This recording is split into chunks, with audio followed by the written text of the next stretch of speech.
God. Sometimes I look at my life and ask a question. I'm almost afraid to say out loud, where is my time? Because it feels like everyone else is moving forward. People are achieving their dreams. People are getting opportunities. People are finding love and success. And sometimes, I quietly wonder, God, when will it be my turn? But then I remember something powerful in the Bible. There was a young man named Joseph. Joseph had a dream from God, a dream that one day he would become a great leader. But his journey didn't start with success. It started with betrayal. His own brothers sold him into slavery. Imagine that moment. The dream God gave him must have felt impossible. Joseph could have said, God, where is my time? Years passed.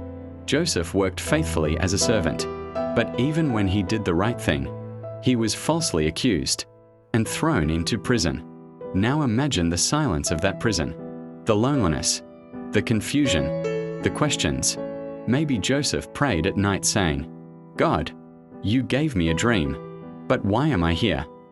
But what Joseph didn't know was that God was still working behind the scenes. The prison was not the end. It was preparation. Because one day, the king of Egypt had a dream no one could interpret. And suddenly, Joseph was remembered. He was brought out of prison and stood before the king. And in one moment, his entire life changed. Joseph became the second most powerful man in Egypt.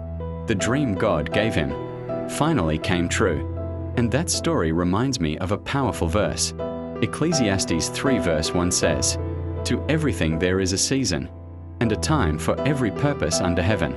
God has a time for everything, a time for preparation, a time for growth, and a time for fulfillment. The problem is, we only see the waiting, but God sees the whole story. Another verse reminds us of this truth.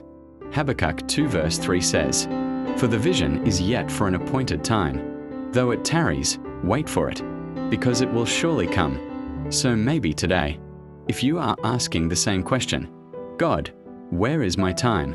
Maybe the answer is simple. Your time is coming.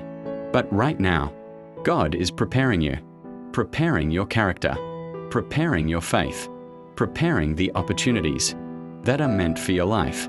Because if Joseph had become powerful too early, he might not have had the wisdom to handle it. If David became king too early, he might not have had the strength to lead. And if your blessing comes too early, you might not be ready to carry it. So today, instead of saying, God, why am I waiting? Let us start saying, God, prepare me while I wait. Because when your moment finally arrives, it will not be random. It will be God's perfect timing. So God, for anyone listening to this prayer today, give them patience. Give them faith during the waiting season. Remind them that their story is not finished yet. And when the time is right, open the doors that no one can close.